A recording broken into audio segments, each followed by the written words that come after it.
1, 2, 1, 2, testing 1, 2.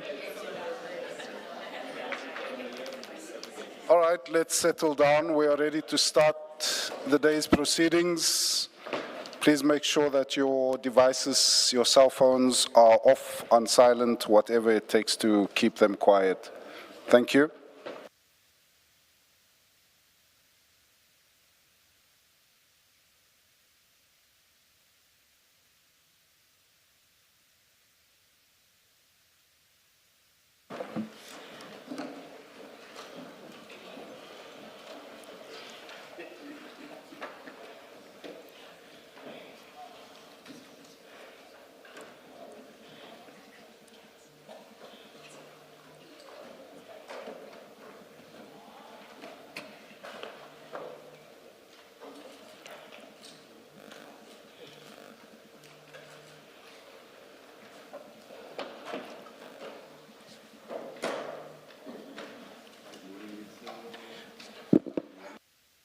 Your microphone, Chair.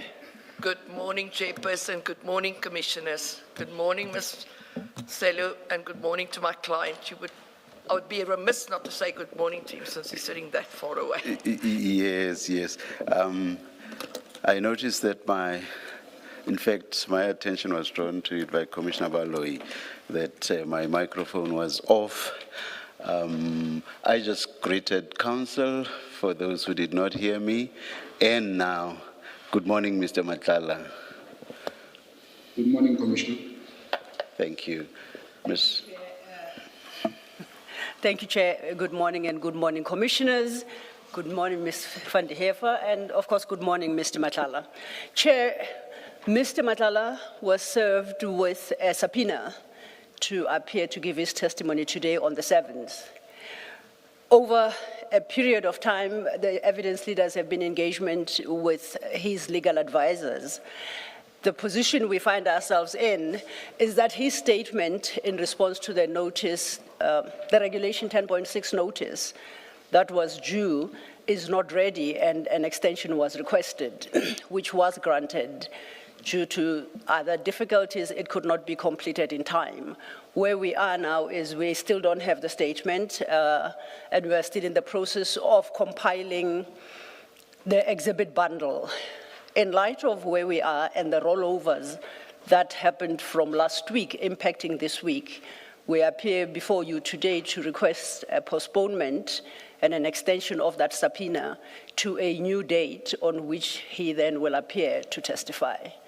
The date we have in mind is the 15th of July, which is about a week hence.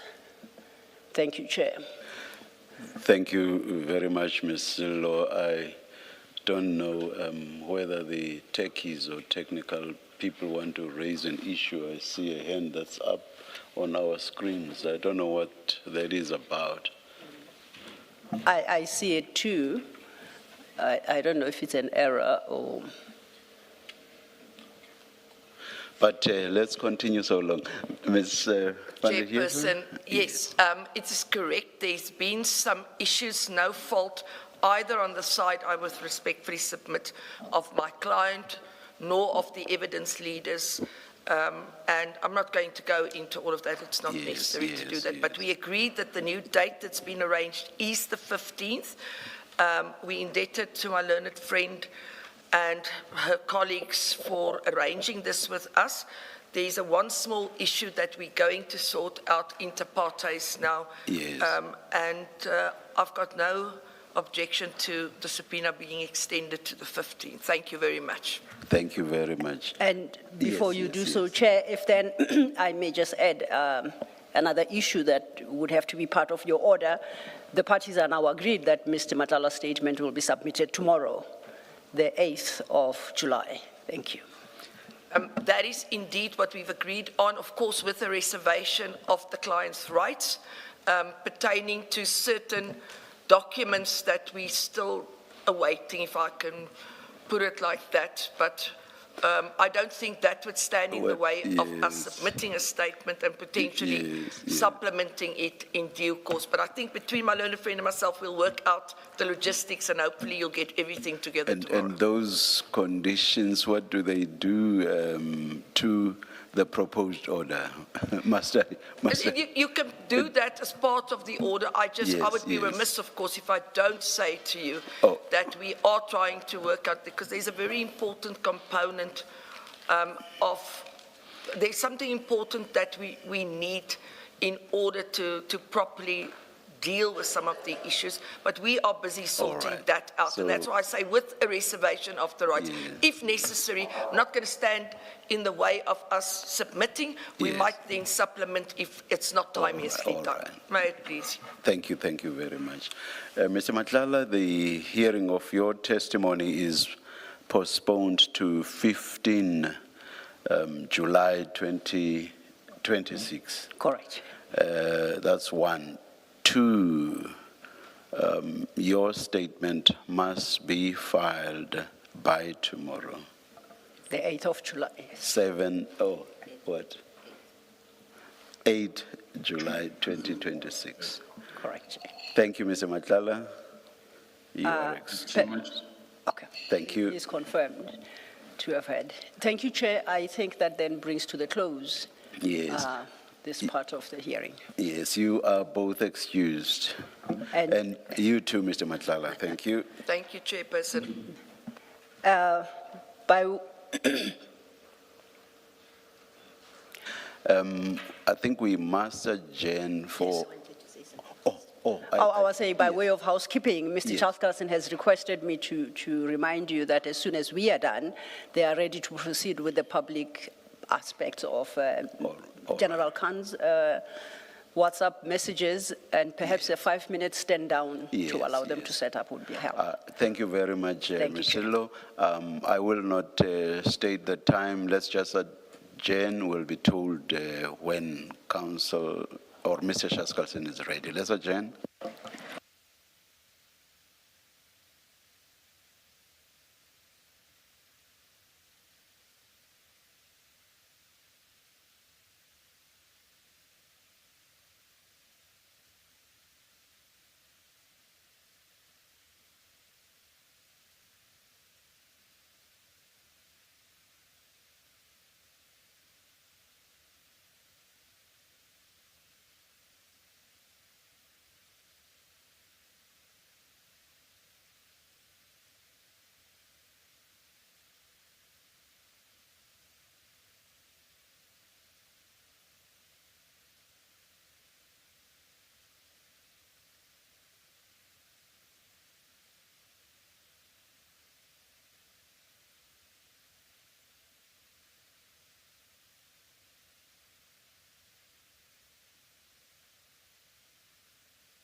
Vusi?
We are ready to resume. Please make sure your devices are quiet. Thank you.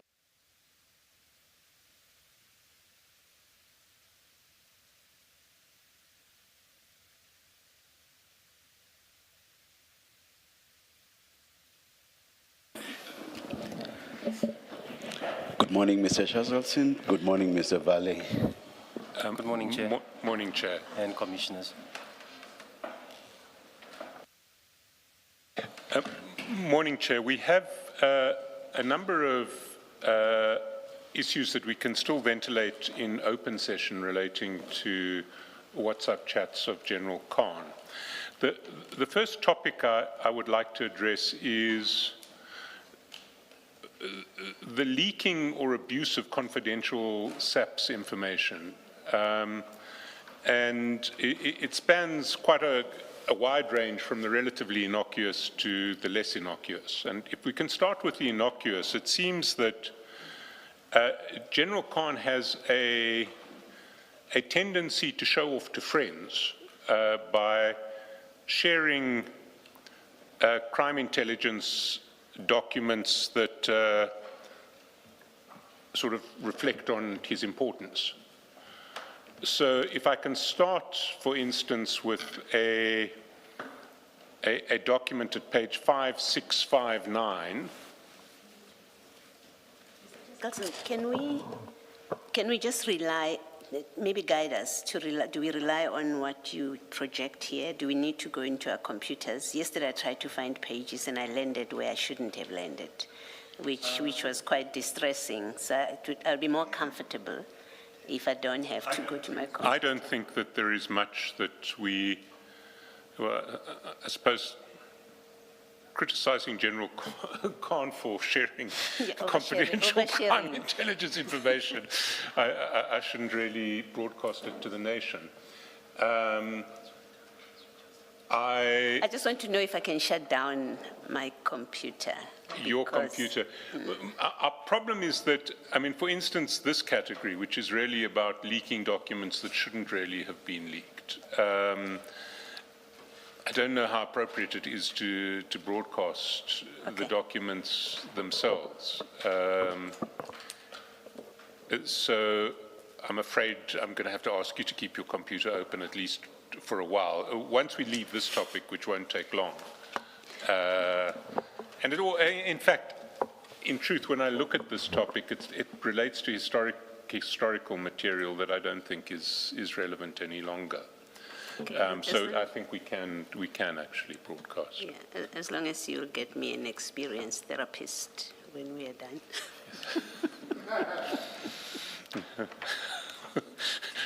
Should I be issuing any indemnities here? Well, the first document, and I want to go quickly through this category because it's not that significant, is it spans pages 5659, and it's a document in which Major General Khan was going back to December 2020 when he was delegated increased powers within crime intelligence. he shared that document first with Mr. Sayed, which we see at 5659, and Mr. Sayed responded, "Well done, my brew," at the foot of 5660. And he also shared it with Mr. Valley, which we see at 5021, and Mr. Valley said, "This is great news." It's really, as I emphasize it, it's not sinister, but it's probably not appropriate. I don't think that internal delegation documents within crime intelligence ought to be shared with friends. There's a similar pattern that one sees, and I'll run quickly through these. 6466, an appointment to a role within the anti-kidnapping task force and what his responsibilities will be there. He shares with Mr. Sayed, who responds, "My man," with some exclamation marks. And likewise,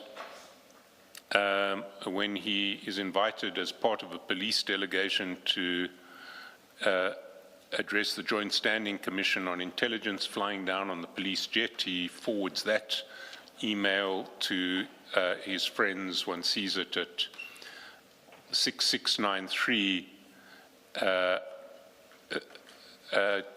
Mr. Sayed. One sees it at 4129 to another friend, Brad K9, who says, "You are a jet setter." These are not particularly egregious, they're possibly just not appropriate.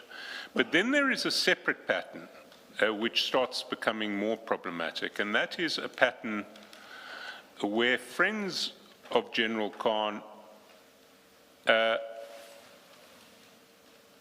will send him case numbers and ask him for some assistance in relation to those case numbers. So we see that across a number of chats, some without explanation, some with explanation. So at page 2740, Mr. Sanjay Ajodia, who is saved as Sanjay Shay 357, and 357 is the name of the vehicle, the sort of high-end vehicle workshop that Mr. Ajodia and Mr. Valley are partners in, sends him a case number on the 12th of March 2021 with no explanation. At page 5990, we see a case number being sent by Mr. Sayed, ostensibly on behalf of Mr. Malema. We'll get back to this one in more detail later. We see that at 15th of June 2021, Mr. Sayed says, "Need to know the complainant in case number," gives the case number and says, "Juju Brew."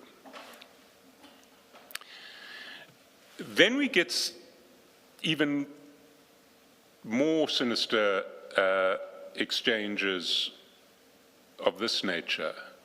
So for instance, if we go to page 5370, or even 5369, we see an exchange between Mr. Valley, and I emphasize it's not this Mr. Valley or any relation, it's Mr. Ismail Valley, on the 28th of September 2021, at the foot of 5369, Mr. Valley greets General Khan. Then over the page he says, "Can you see what a case is about if I get you a case number? Commercial crimes, Hawks." General Khan says, "Yes, bro." And Ismail Valley says, "Hawks called me now." Gives the name of the Hawks officer, gives the case officer. General Khan says, "Which police station?" Then a bit later, not so much later, an hour later, Mr. Valley says, "I went in, Brew, utter cuck, I'll tell bro when I see you." General Khan says, "Okay, thanks." And Mr. Valley responds with an abusive comment about the Hawks. General Khan says, do you need me to do anything? Mr. Valley says, no, Jazakala blood. I will save you for a day when I really need you, although there are laughing emojis after that, which may signify a joke, but General Khan says, I'm here for you, bro.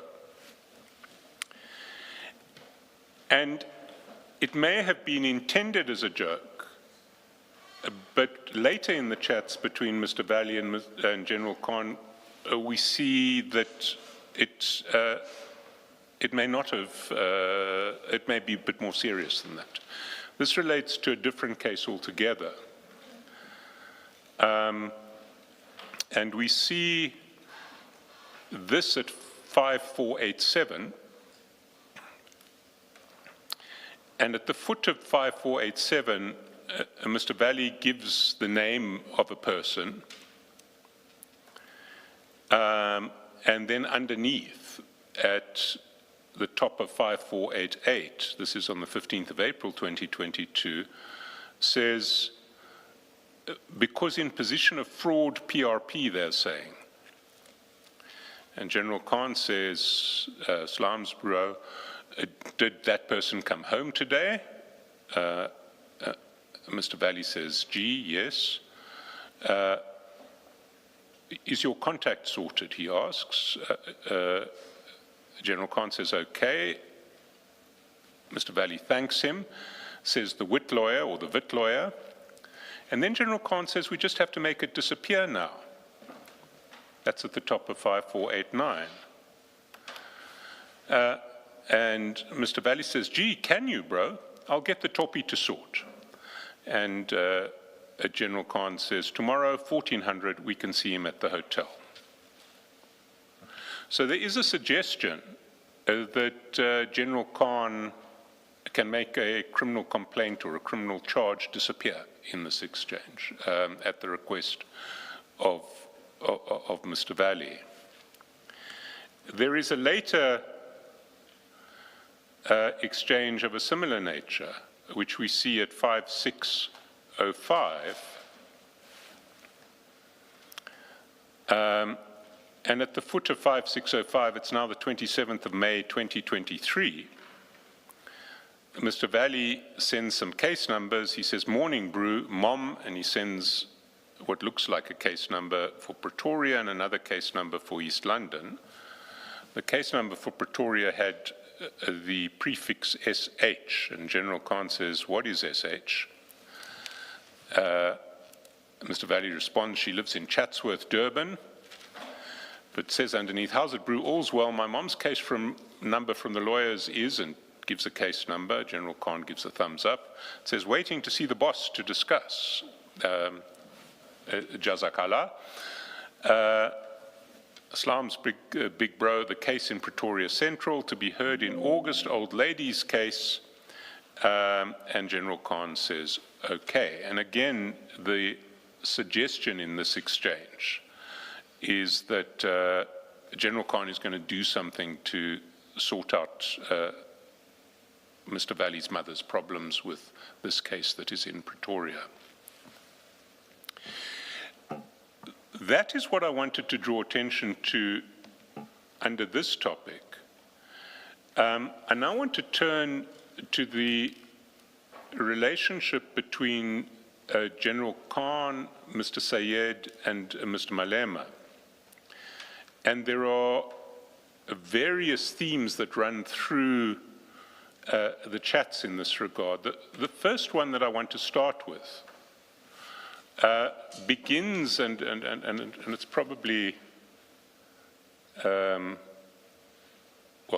it begins with xenophobic protests in 2021, which is a reminder that we haven't moved on so far in the last 5 years. If we go to and also a reminder of Mr. Malema's principled stand in relation to xenophobia.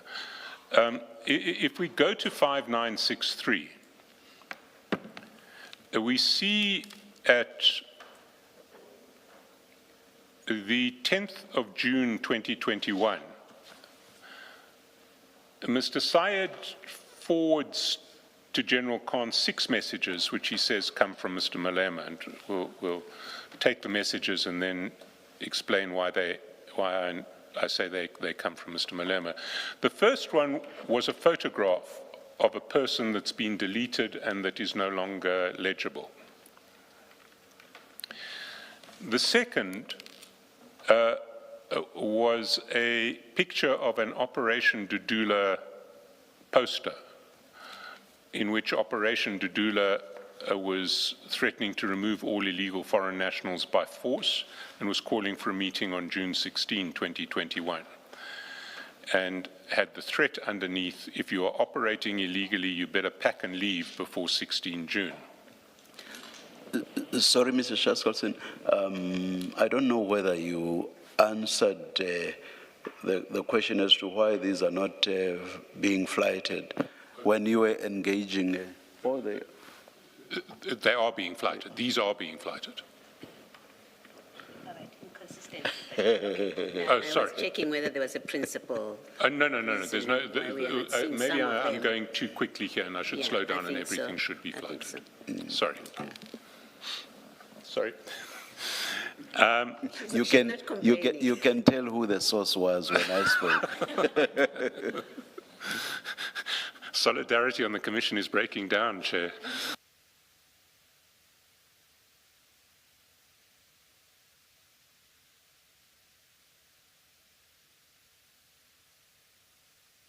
Please continue, Mr. Shaskalson. Thank you. Well, maybe if we can start at the top. The top, if we go one up, is the message that straddles 5963 and 5964, which was forwarded from Mr. Syed at message time 101:31 on the 10th of June 2021. What this is a deleted photograph of someone. And underneath it, at the same time, there is a picture of an Operation Dudula banner or poster, which says we'll be removing all illegal foreign nationals by force, calls for a meeting in Dipkloof Hall on the 16th of June, and has the threat, if you are operating illegally, you better pack and leave before 16 June. If we go over to the next page, still at the same time, and one sees that the first 4 messages are all have the same time, because they are in fact forwarded messages to General Khan from Mr. Syed. He forwards, must I tell the General? Must be arrested tonight? Yes. So those are 5 messages that are forwarded messages with the same timestamp, and then Mr. Syed explains from Juju. That's a message from Mr. Syed to General Khan. And then what comes afterwards is another forwarded message which says, okay, done. So essentially what Mr. Syed is communicating is that he has been asked by Mr. Malema to forward the first 5 messages to General Khan. Well, he's been asked by Mr. Malema to forward those messages to General Khan. He has, in the second last message with the timestamp 101:33, he explains to General Khan that it's from Mr. Malema, and then he forwards his response to Mr. Malema, which is, okay, done, I have forwarded these to the General. Now that takes place on the 10th of June. The very next day, if we go down to 5971,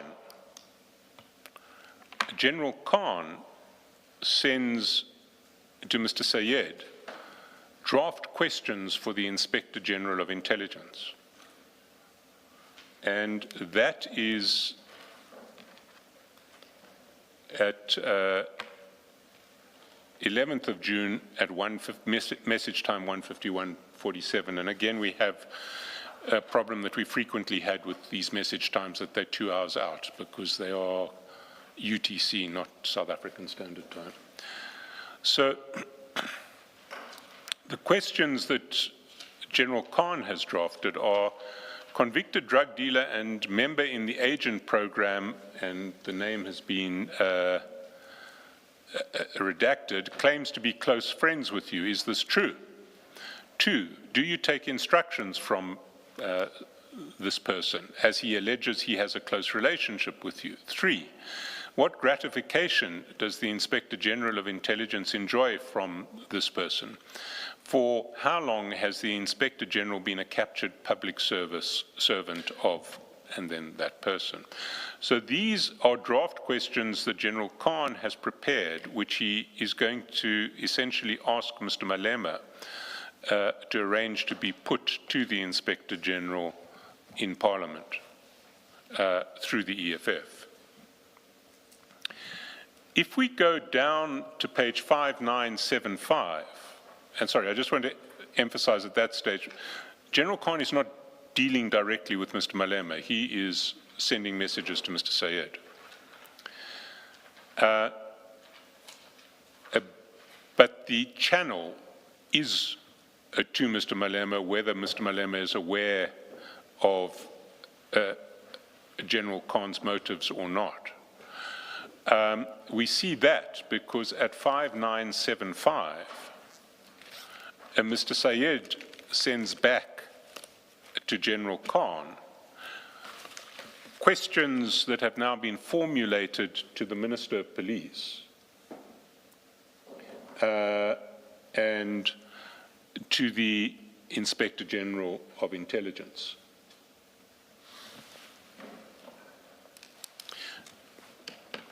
And these questions, and in fact the name is not going to be redacted in these questions, I'm told the name's been mentioned publicly already. These questions that Mr. Sayed sends back read as follows. First, questions to Minister of Police, written reply. 1, do you have any relationship with convicted drag lord? There's a misspelling of drug lord. Drag lord Timi Marimutu? If so, what's its nature and does it include discussing crime intelligence matters?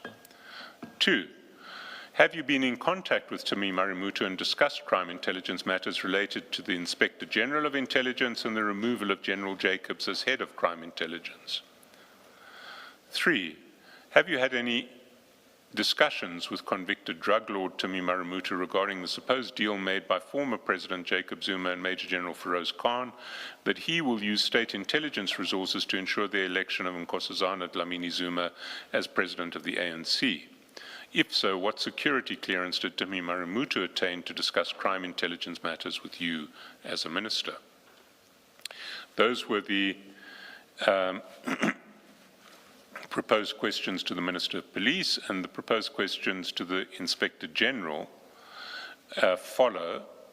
1, do you have any relationship with convicted drug lord Timi Marimutu? If so, what is its nature and does it include discussing matters relating to crime intelligence? 2, have you had any discussions with Timi Marimutu regarding the removal of General Peter Jacobs as head of crime intelligence? If so, what security clearance gives Timi Marimutu access to you as the Inspector General of Intelligence, particularly as it relates to discussions of crime intelligence matters? Mr. Sayed explains below, Juju sent me now. General Khan's response is, excellent, bro. Let's go to war. When are they sending it to him?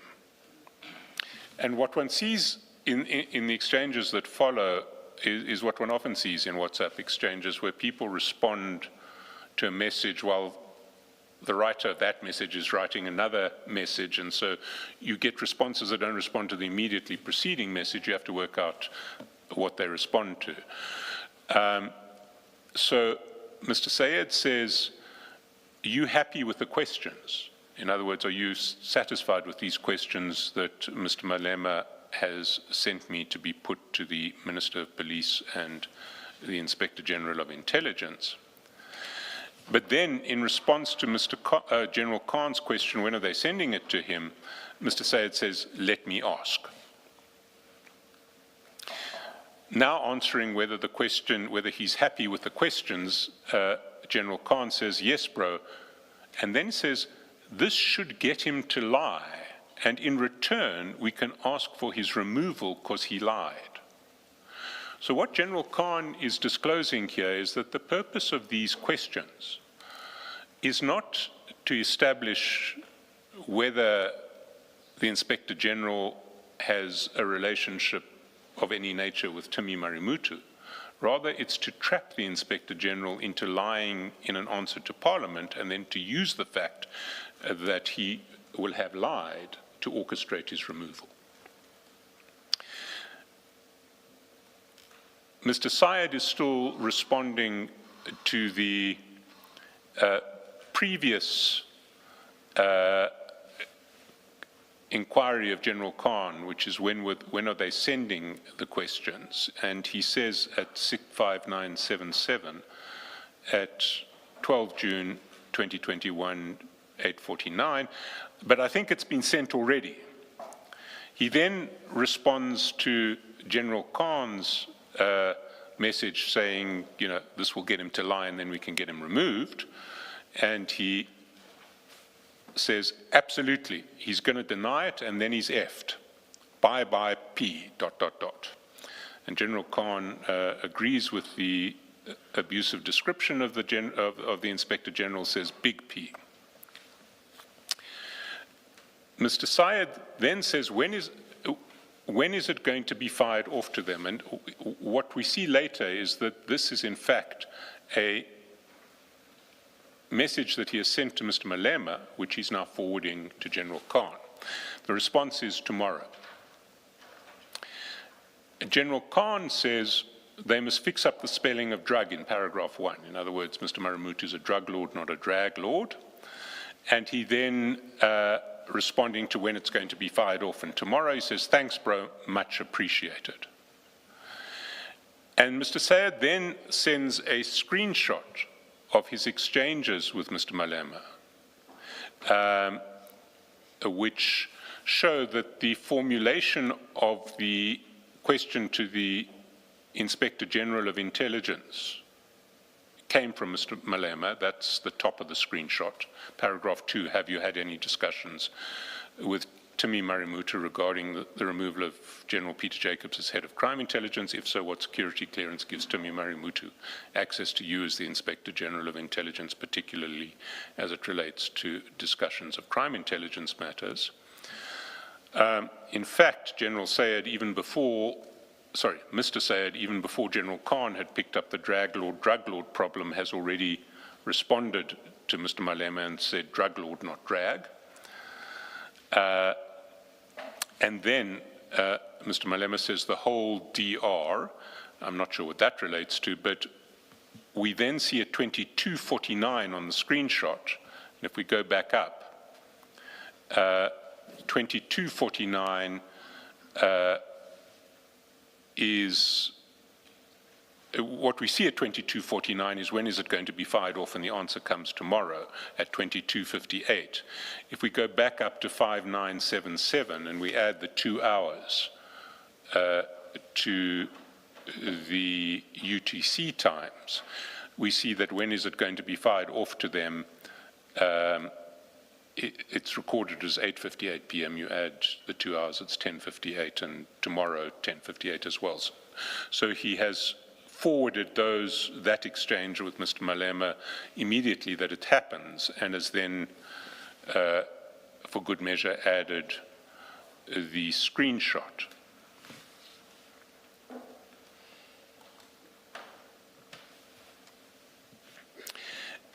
The next episode in this process takes place on the 13th of June. And it takes place, it's on page 5980.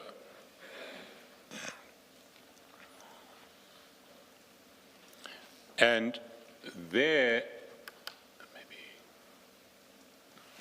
scroll down a bit before and there, Mr. Syed forwards to General Khan a message about the progress of the questions. He says, Parliament will probably only process them on Monday, but they process them and then send to respective ministers and institutions.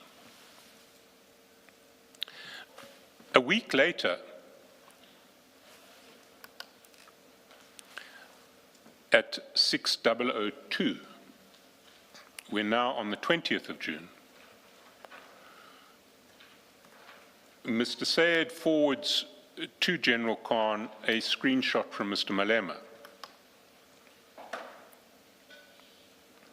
And what the screenshot shows is that Mr. Sayed asks Mr. Malema, "Brother, when are you back?" Mr. Malema says, "Tomorrow." Mr. Sayed says, "Okay, let's meet tomorrow evening, please, with our general." Mr. Malema says, "Sharp," and there is an XAP response from Mr. Sayed. General Khan thanks Mr. Malema for setting up the meeting, thanks Mr. Sayed for setting up the meeting with Mr. Malema, and Mr. Sayed says, "You are my brew, no need to thank me." That is the 20th of June.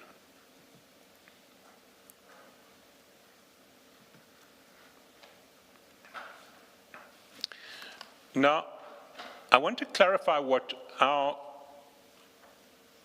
issue with that, there's actually a further step before I clarify my concerns about this process. If we go down to 6005,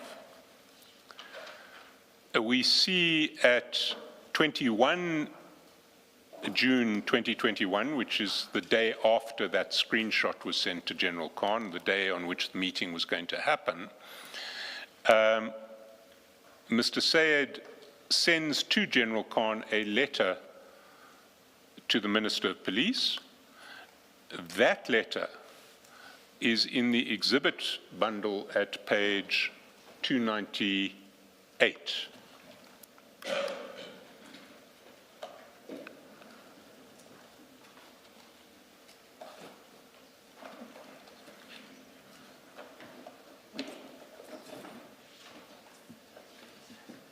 And it is on the EFF letterhead. It is addressed to Mr. Beki Cele, Minister of Police, and it asks the questions about the minister's relationship with Mr. Tumi Marumutu, who's described as drug lord Tumi Marumutu, and crime intelligence matters. It asks those questions in the same terms verbatim as were forwarded to General Khan by Mr. Sayed on the 11th of June.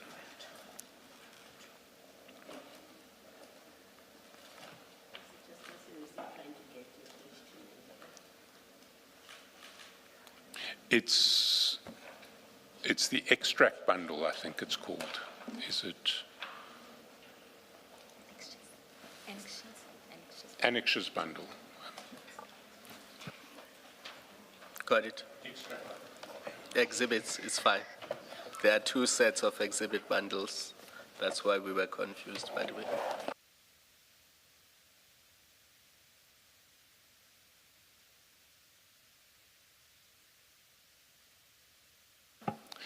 And if we look at that question that was posed to the Minister of Police, it is, apart from cleaning up the spelling errors, so drag lord becomes drug lord and intelligence is spelled correctly, it is verbatim the same as the question that was forwarded to General Khan by Mr. Sayed on the 11th of June. Does the letter precede or come after the chats? I'm just looking at the dates.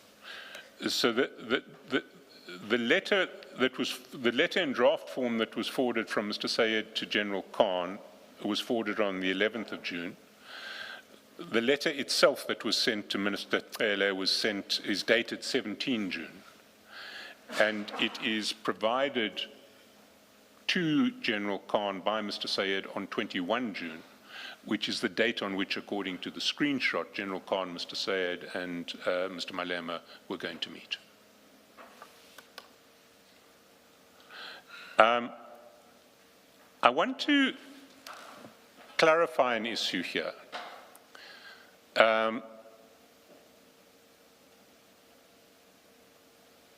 The issue that we as evidence leaders raise with this process is not that General Khan raised questions about the relationship between the Inspector General and an alleged drug dealer.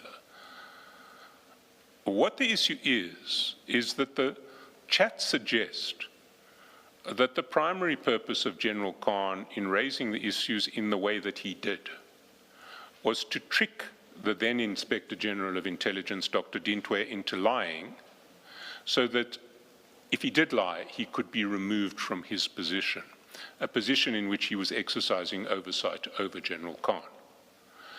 And if General Khan had been genuinely concerned about the relationship between Dr. Dintwe and Mr. Marumutu, we would have expected him to take the issue up through the appropriate channels.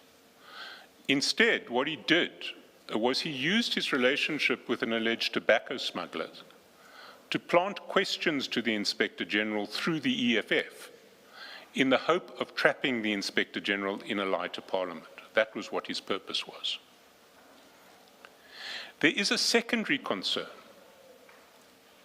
and the secondary concern is that this process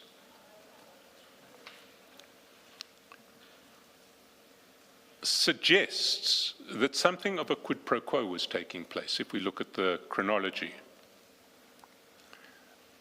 We've already seen that immediately preceding the exchanges relating to the Inspector General, a day before, literally a day before General Khan formulated his draft question, a message had been communicated by Mr. Sayed to General Khan, ostensibly on behalf of Mr. Malema and apparently asking for the arrest of persons making threats to foreign nationals on behalf of Operation Dudula.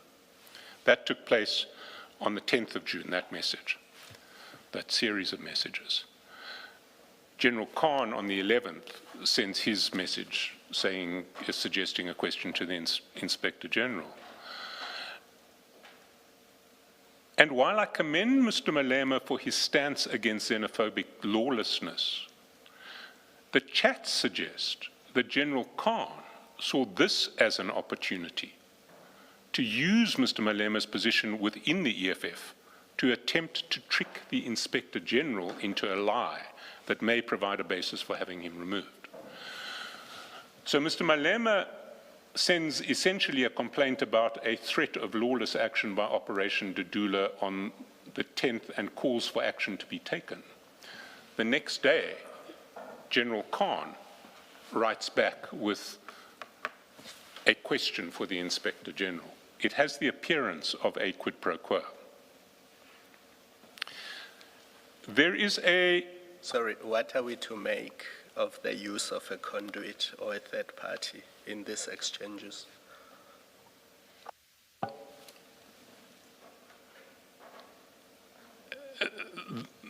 The use of the conduit is problematic in its own right. And if we go further, because there are further concerns about quid pro quo, where the use of the conduit becomes particularly problematic. But it seems to me that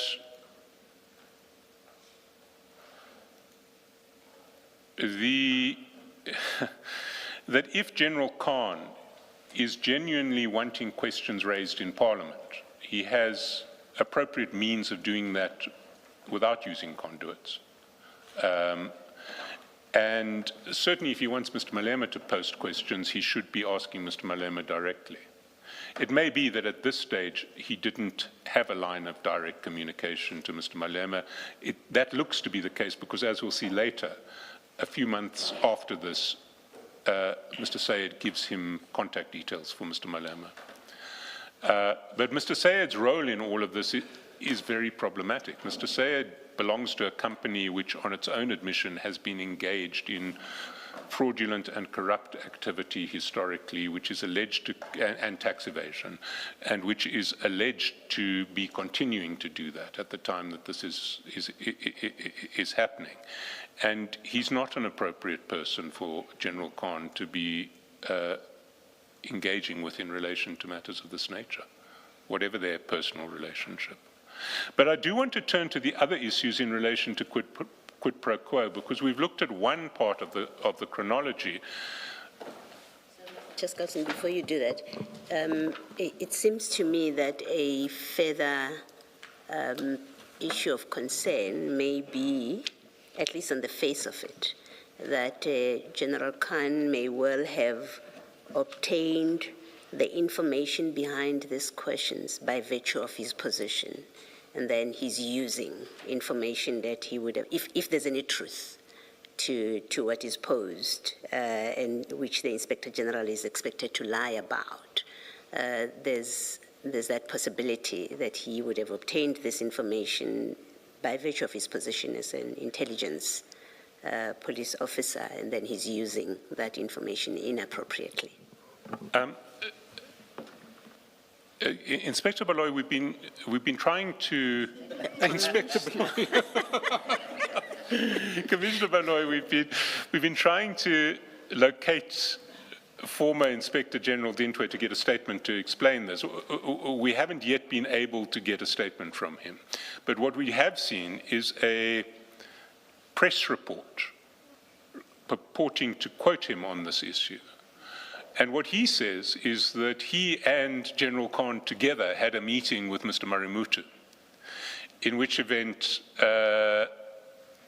what this process would have been about is not about General Khan using his crime intelligence surveillance capacities to find something out about the Inspector General, but actually having had a meeting with the Inspector General and Mr. Marimutu, and hoping that because he wasn't present at the joint standing committee on intelligence when pushed in relation to an issue regarding Mr. Marimutu, the Inspector General would lie.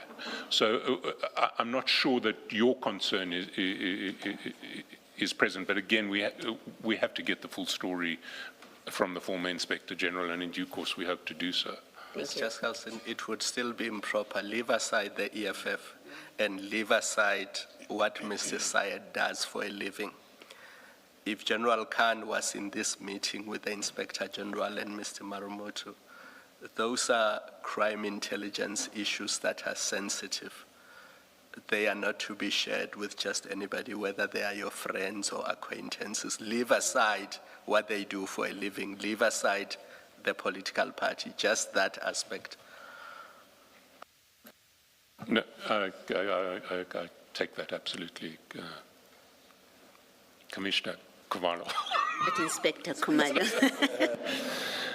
But there is another serious concern about quid pro quo if we look back at the chronology. We've looked at a process that runs from 10 June, when the Operation Dudula messages are sent, through to 21 June, when the letter to the Minister of Police is sent.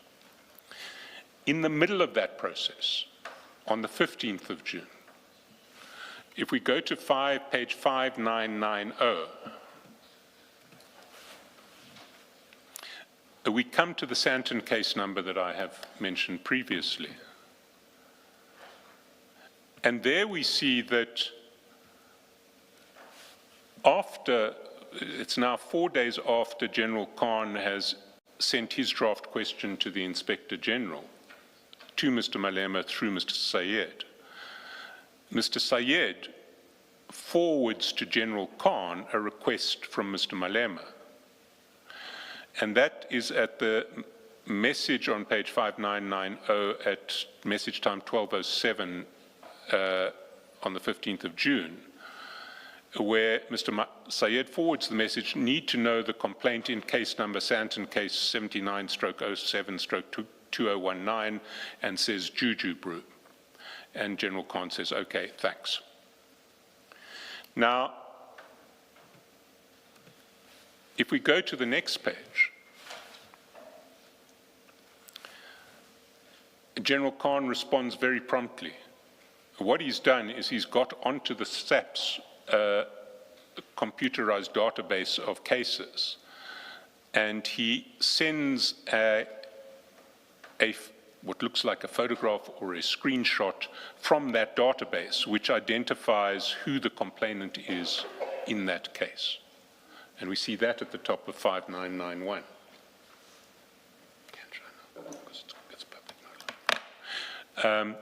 Now, and that screen that we see, which he sends to Mr. Sayed, identifies the complainant as Mr. Ruplal.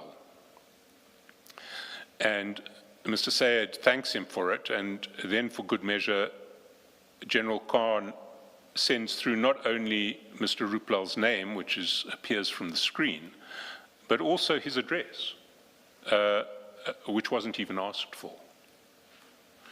Now, Mr. Ruplal was the curator of the VBS Bank. And that case, Santon case 76/07/2019, was a case that he had instituted in relation to frauds concerning the VBS Bank. Now, Mr. Malema has been implicated in the VBS Bank scandal. He is implicated in the plea explanation affidavit of the former VBS chair, Mr. Matodzi, who pleaded guilty and was sentenced to an effective 15 years of imprisonment for his role in the scandal. He stated in his plea explanation affidavit that in an attempt to buy protection, political protection from the EFF for VBS, when inquiries were starting to be made in relation to VBS, in an attempt to buy political protection from the EFF, he had paid bribes of millions of rands to Mr. Malema and to Mr. Floyd Shivambu in the guise of making donations to the EFF. The relevant extract from the affidavit of Mr. Matodzi is at the exhibit bundle, page 300 to 301. Don't propose to read it because that's been the subject of separate investigations. But what it shows is that Mr. Malema's concern about this case number was because it related to an issue, whether rightly or wrongly someone was implicating him. And getting the name of the complainant in that case was not something to which Mr. Malema was entitled, and was not something which General Khan was entitled to provide, still less the address of the complainant. And happening when it did, in the midst of this exchange in relation to questions to the Inspector General, which General Khan wanted Mr. Malema to organize, it has very much the appearance of a favor in return for a favor, an illegal favor in return for a favor.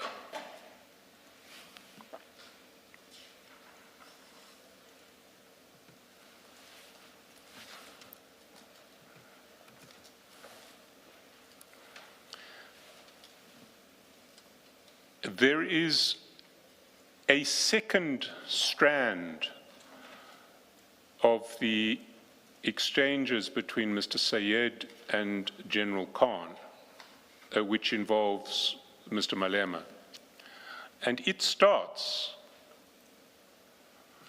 on the 30th of June at page 6227.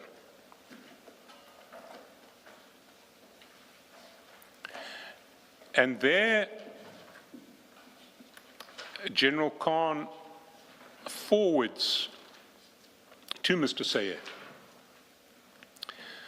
a disciplinary notice that has been addressed to him by the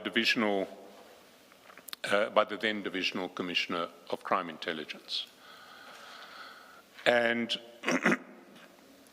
the complaint essentially says that when General Khan was appointed in terms of the delegation that he shared with his friends to show off, he actually exceeded his authority and performed acts that he was not entitled to do, purportedly under that delegation.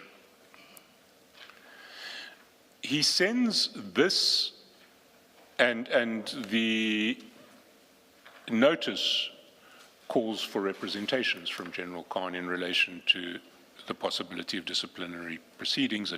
It finishes, your response to this letter must reach my office by close of business today, Friday the 30th of July.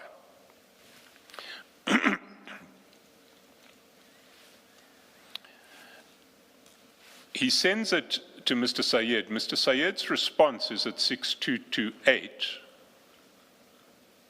and he says, "Did you manage to sort it, Brew? Can I send to Juju?" And General Khan says, "Please hold on." In other words, I don't need Mr. Malema, or I don't want Mr. Malema to get involved at this stage. That's where matters sit on the 30th of June. The next stage of this process is... Sorry, you said 30th June, it looks like July? Sorry, 30th of July, 30th of July.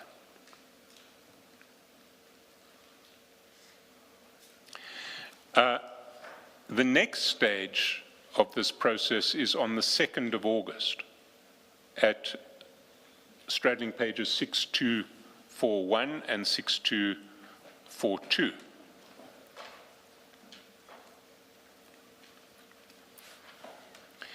And there General Khan sends to Mr. Sayed a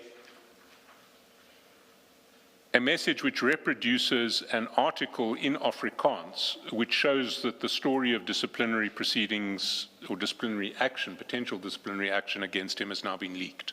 It's being reported in the Afrikaans press. That is on 2 August.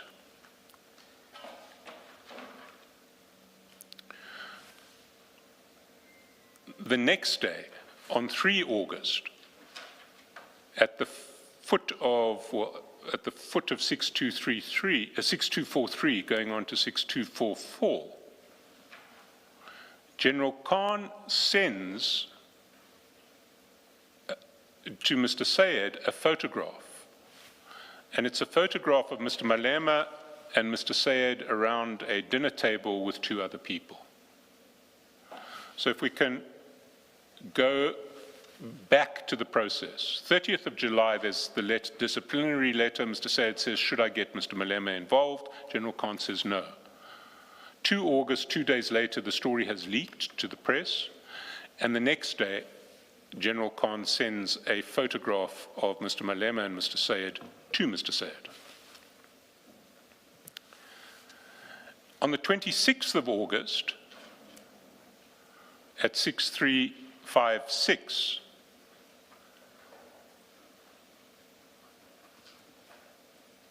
Mr. Sayed sends General Khan a contact card for Mr. Malema.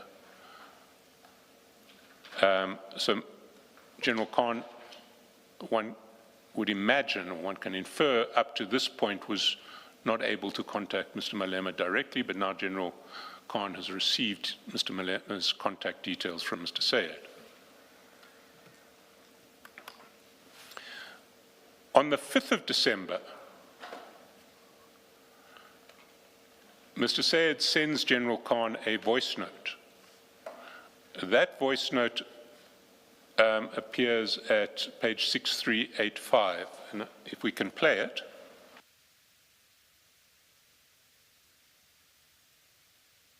Salams, bro. Juju called me now. He says that your things are coming along very, very nicely. It's moving along very rapidly. But just give them some time, but it's going to happen for sure. So, Mr. Sayed says to General Khan, Juju called, your things are coming along, it's moving along very nicely, it's going to happen for sure. General Khan thanks him, says much appreciated, and then on the 22nd of September, At 6417, Mr. Sayed sends another message from Mr. Malema to General Khan, and this clearly relates to the disciplinary issue, and it's at the foot of 6417, and he says, Brew, I forgot to tell you the Jew called me, said that you will not ever resign, no matter what. This is a fight, and we will emerge victorious. So if we reflect on that timeline, what we see is that General Khan is in disciplinary trouble at crime intelligence. He tells Mr. Sayed says, should I get Mr. Malema involved? General Khan says initially no. A few days later, the story of his disciplinary difficulties is leaked to the press, and sometime thereafter, Mr. Malema gets involved, and by 22 September, Mr. Malema is saying, you will not ever resign, no matter what, this is a fight, and we will emerge victorious.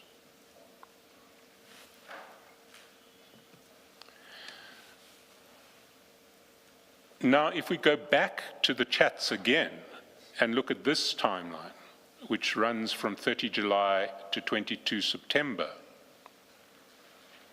we see another suggestion of a quid pro quo with Mr. Malema in relation to this episode.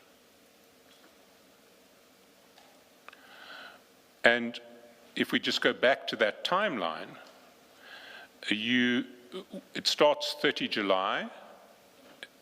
General Khan asks Mr. Sayed to hold off informing Mr. Malema on the 30th of July.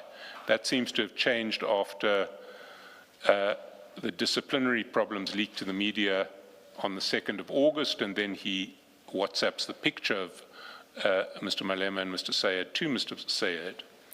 If we go to page 6240, and look at the sequence. 6240 is the story leaking on the 2nd of August.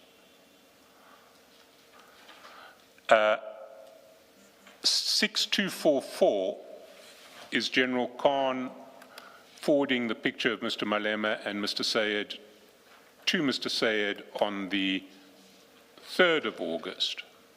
And if we go down to 6245, on the same day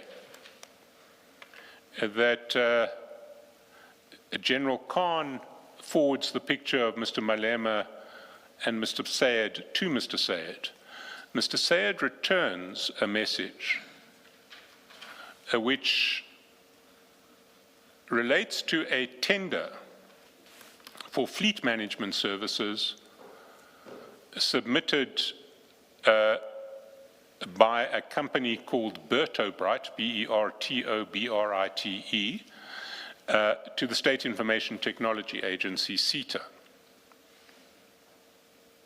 And underneath that, he says, Juju sent me.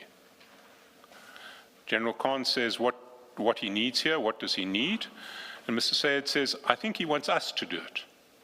In other words, we infer, I think he wants us to do this tender for him.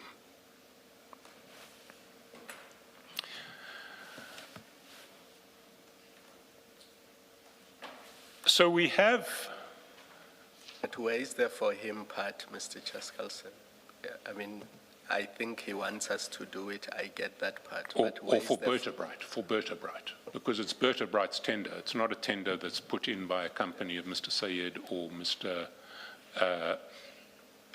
Or General Khan. It's for Bertobrite. And of course the question is, what is the relationship between Bertobrite and Mr. Malema? That part I get. The part I don't get is for you to say he wants us to do it for him. That's the part for Bertobrite. The issue in relation to Bertobrite is that by this stage, August 2021, Bertobrite has already appeared in the press in relation to an allegedly corrupt tender that it procured in Tshwane on the basis of paying amounts to the EFF. I'll find my reference. I don't have it to hand here, but it is in the exhibit bundle. Let me just quickly look.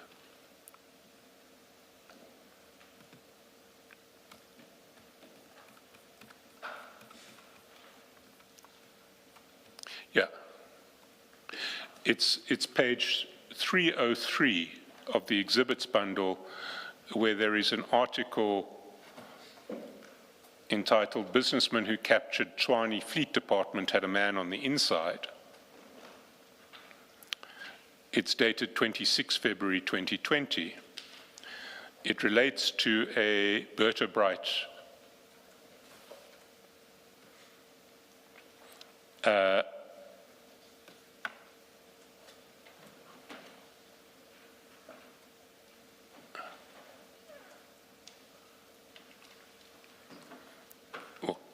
it relates to a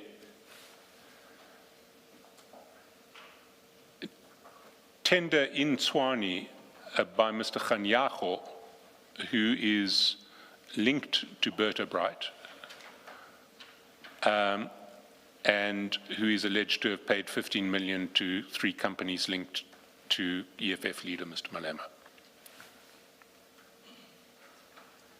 The article seems to mention a different company of Mr. Kganyago, Mr. Chaskalson. Reading very quickly, sorry, I might be missing it. No, you are right. It refers to Balimi Barui Trading, BBT. I will get the connection to Mr. Kganyago and Berta Bright. We don't have it in this bundle.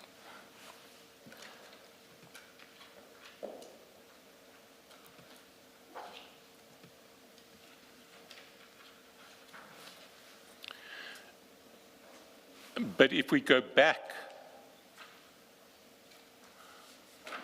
to the sequence, we see again a situation where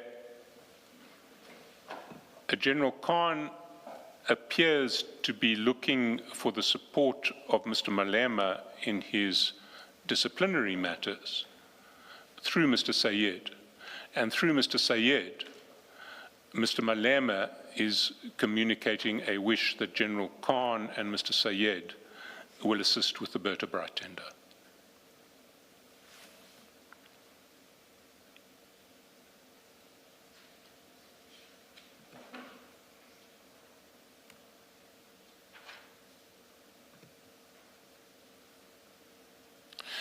Now,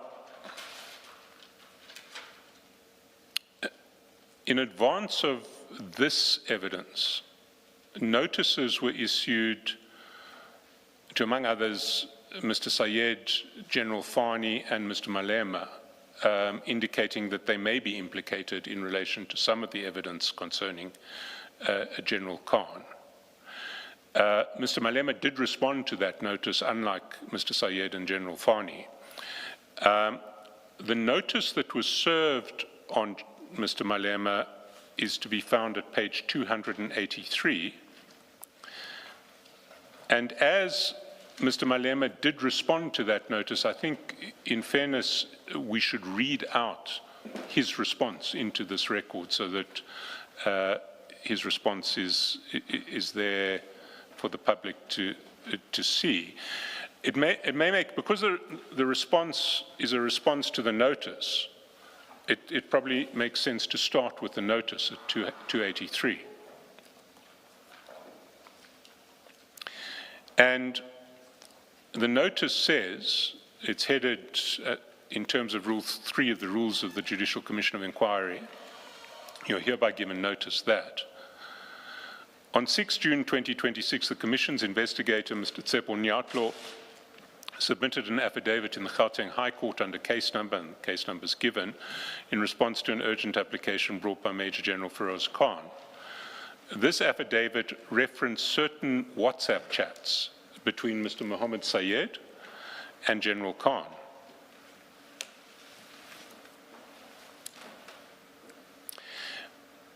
reference certain WhatsApp chats between Mr. Mohammed Sayed and General Khan in the years 2020 to 2023 that were extracted from General Khan's cellular mobile device.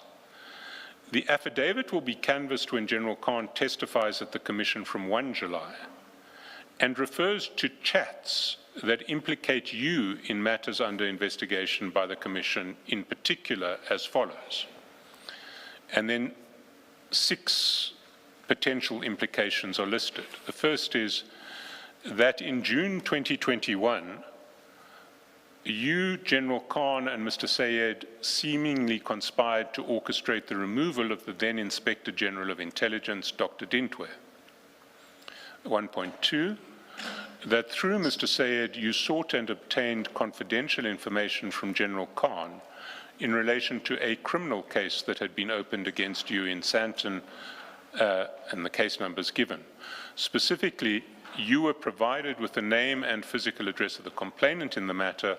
The case concerned the VBS bank scandal in which you are alleged to have received bribes from the chair of the bank.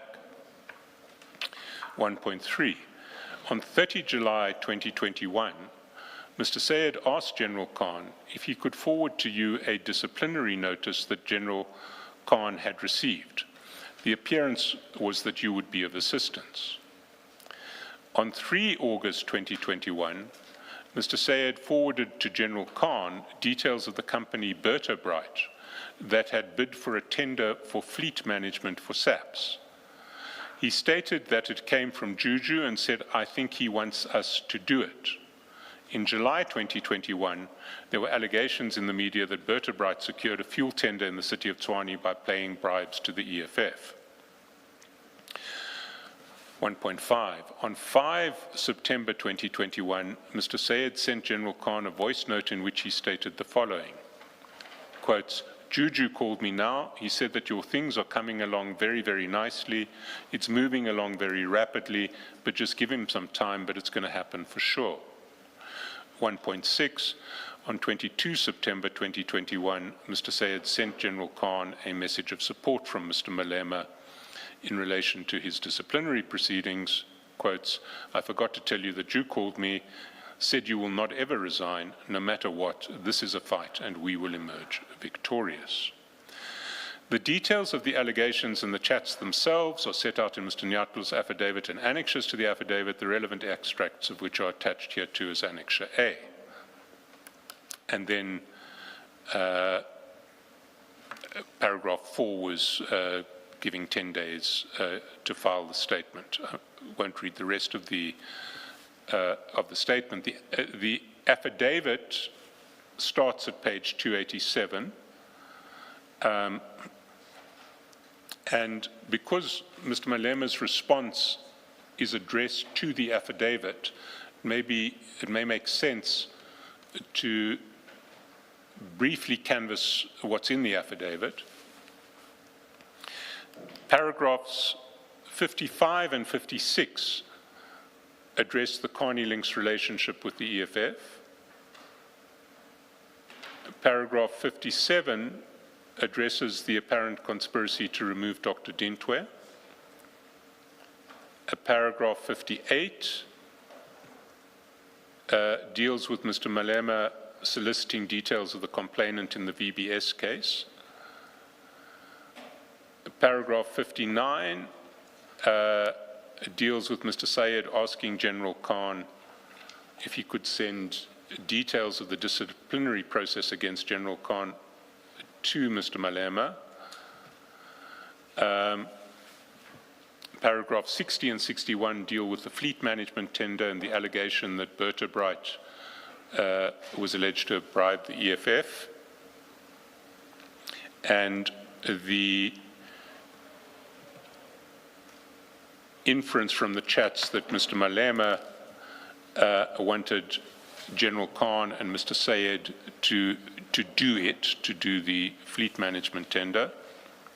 And paragraph 63 to 65 relate to the alleged messages of support from Mr. Malema to General Khan in relation to his disciplinary problems. Mr. Malema's answer is at page 316, and I should read it out in full. It says, my name is Julius Sello Malema, MP. This serves to respond to the Rule 3 notice of the Judicial Commission of Inquiry into Criminality, Political Interference and Corruption in the Criminal Justice System, brackets Commission Rules, brackets Notice, in terms of which you provided me with an opportunity to respond thereto if I so elect. I so elect. Save where otherwise stated, the facts set out herein are within my personal knowledge and are to the best of my belief both true and correct. Where I make submissions of a legal nature, I do so on the advice of my legal representatives. I've been invited to respond to a vermins contained in an extract of Mr. Tsepo Nyatlo's, Mr. Nyatlo, affidavit, which supposedly implicate me. As a starting point, the evidence of material alleged to implicate me in Mr. Nyatlo's affidavit are largely purported extracts of communications between Major General Feroz Khan, General Khan, and Mr. Mohammed Sayed, Mr. Sayed. I evidently cannot confirm whether these extracts are a true recordal of their engagements or the authenticity of those extracts. Only they can. I do not understand the Commission to require me to so confirm. I simply record this point to note that my response will be curtailed to claims that are in my personal knowledge and relate to me. Ad seriatim response to Mr. Nyatlo's affidavit. Add paragraph 55, and the Commission will recall that paragraph 55 concerned the Carney Links relationship with EFF. It wasn't an issue specifically identified in paragraphs 1.1 to 1.6 of the notice. Mr. Malema's response is the following. I do not see how the contents of this paragraph implicate me. It is also not apparent in the notice and Mr. Nyatlo's affidavit extract. This matters because I was required to respond to material that implicates me. This is a proper qualification by the Commission, lest I'm asked to deal with personal material that falls outside the terms of reference of the Commission's work and having no bearing on its fact-finding mission. Absent clarity on how I am implicated by this paragraph, I am in no position to meaningfully respond in my defense. I'm uncertain whether the very claimed facts in this paragraph implicate me per se, or that the Commission will draw inferences therefrom. This applies with equal force in respect of the other aspects of Mr. Nyatlo's affidavit, save where the context or language itself clearly implicate in relation to the terms of reference of this Commission. The contents of these paragraphs are nonetheless factual claims, save with inaccuracies I will correct momentarily that I have voluntarily stated in the public domain since the inception of the EFF. As an example, I voluntarily stated at the EFF 10th year celebration event, which was perhaps the most widely publicized EFF event, that Mr. Mazzotti, who is the CEO of Carney Links, donated funds that helped register the EFF. It is also a matter of public record that my wife used to reside at a property that is in the same complex precinct at Mr. Mazzotti under a lease agreement, which is underlined.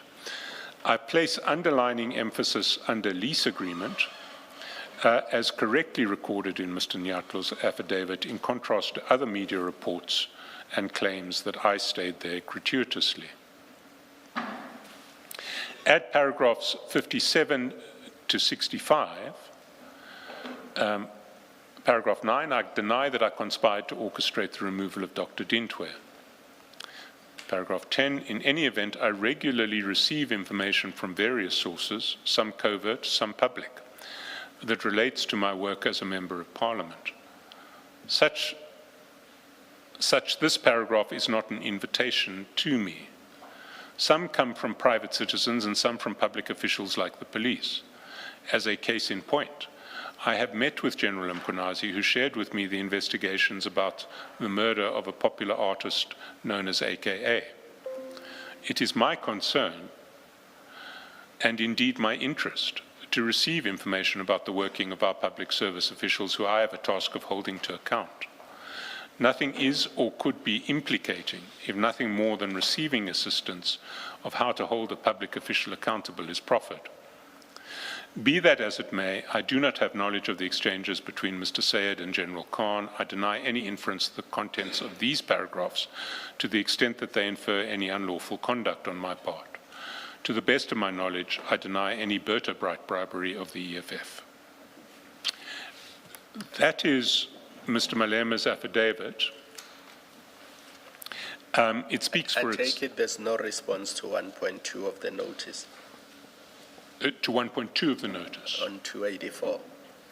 I mean, 1.1, that is the response you've just read. If we were to go through the notice, Mr. Malema has answered 1.1, and he denies a conspiracy. He says he isn't aware of the chats between General Khan and Mr. Sayed, and he explains the role that he plays in holding public officials to account.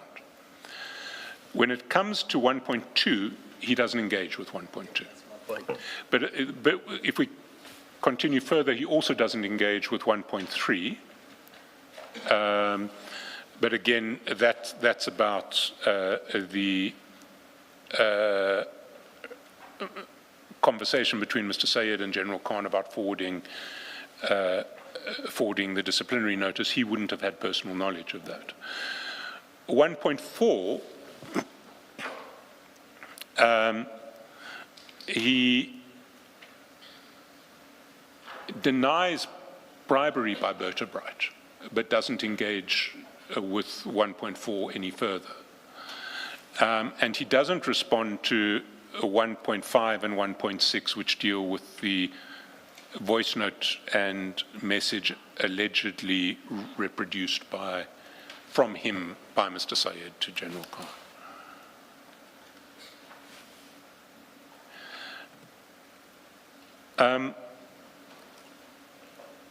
Commissioners, we've reached 11 o'clock, and I, in fact, have reached the end of the open session process that I can, that we can deal with publicly. So, if I can ask that we adjourn until after the tea adjournment. There will be some logistical issues to setting up the in-camera session, and can I ask if we can have at least 30 minutes for that purpose to set up? Given that the public is not going to be here, might I ask that either myself or Advocate Hasim SC contact you 5 minutes before we're ready, just so that we can reconvene that way. Thank you, Mr. Chancellor.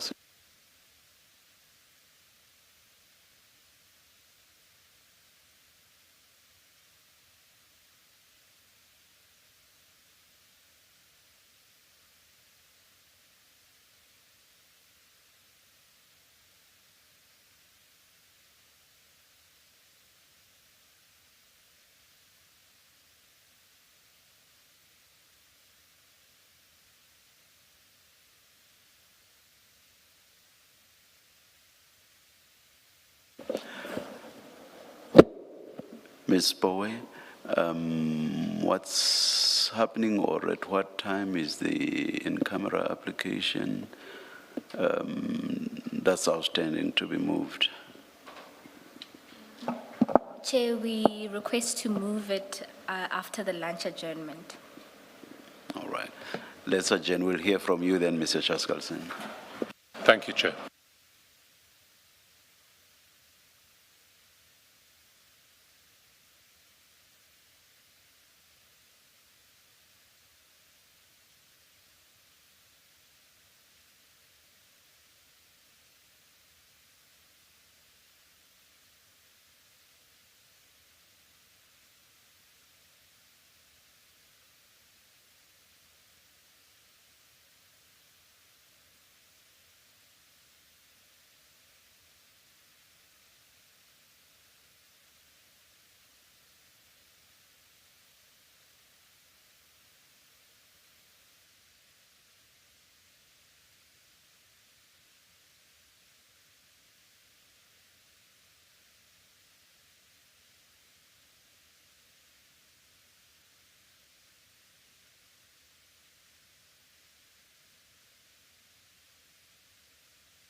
been taking steps.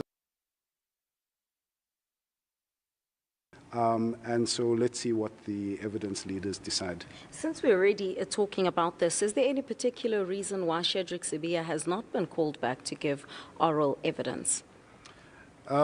Again, I wouldn't want to, that is a matter that the evidence leaders, Yanda, are dealing with.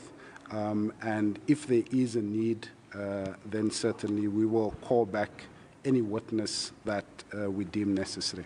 Regarding Mr. Matlala, in light of the talks of a plea arrangement between him and the NPA, is that something that you'll be having regard of, or is going to face questions as per the allegations that have been made where it involves him, or are you going to say perhaps this will compromise his deal? Well, Oliver, plainly put, there are very serious allegations relating to Mr. Matlala. That is why he has been subpoenaed to appear before the Commission.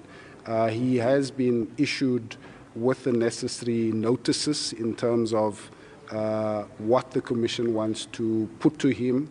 And we are simply going to execute on our mandate as it relates to Mr. Matlala and any other witness. Are you confident that Major General Feroz Khan will come to this commission if an extension is granted, then if he's recovered by then? Well, Yusuf, as you know, the Commission is keen for Major General Khan to appear before the Commission. It is unfortunate in some way that he is not able to testify, in answering these allegations that the Commission is running with.